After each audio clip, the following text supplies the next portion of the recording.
What the fuck?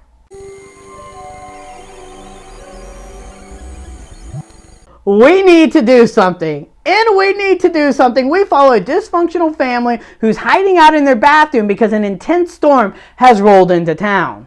Now, We Need to Do Something played at the Tribeca Film Festival where it had its world premiere, and that's where I had the awesome opportunity to check out this movie. Now, what I love about film festivals, most of the time, you don't have a trailer, you're going into a movie blind, and you're really just going based off of the cast, maybe a photo or two, and the plot synopsis. Everything going into this movie sounded like it was going to be my cup of tea. This movie had dysfunctional families. It takes place entirely in one location.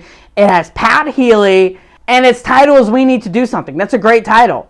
I knew I had to watch this movie. And everything I thought that this movie was going to be, this movie absolutely wasn't, and was so much better. If I had to describe this movie, it is like Ari Aster, and I'm about to butcher this man's name, Lucio Fulci, his movies, it's like you took the both of them, stuck them in this bathroom, and told them to fuck, and you're a fly on the wall. And I mean that as a compliment, y'all, because I love this movie. This movie is like a batshit insane midnight cult film in the making, and ISC Midnight has acquired this movie, and I think that they have a true hit on their hands, while also one that's going to frustrate the hell out of a lot of people, because this is the kind of movie that is extremely difficult to talk about, because all I want to do is talk about it, but I know that there's so many things in this movie that could easily get spoiled, so I'm going to play it safe and not really talk about a lot of it. But what I am going to talk about, I think is okay, and I had to really think about what it was, and that first and foremost is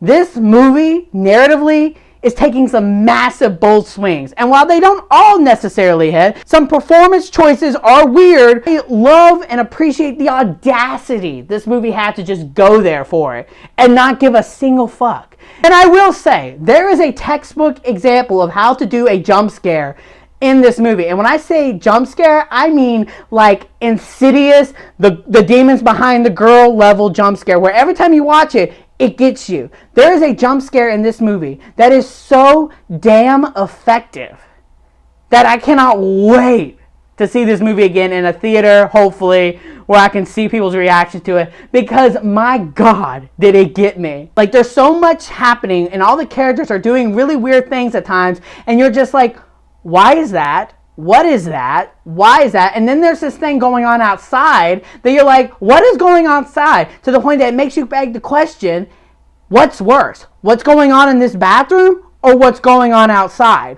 And I love that because, in my opinion, it added to the intensity. Overall, I loved We Need to Do Something. I feel like this movie is a hit in the making. I feel like this movie is going to work for so many people, and so many people are going to hate this film. It takes some bold swings that don't all necessarily hit, but I appreciate the audacity to go there with it. It also offers an iconic jump scare that is sure to get the horror fans talking about for quite some time, and a cameo that's one for the books. As the score goes, I'm going to give We Need to Do Something a 4 out of 5. There you have it. That was my little review for We Need to Do Something. I was trying to be as very vague as possible because this is a movie that will be very easy to spoil for some people. But you're safe here. And until next time, I'm the Slasher Movie Reviewer, and you guys have just been slashed.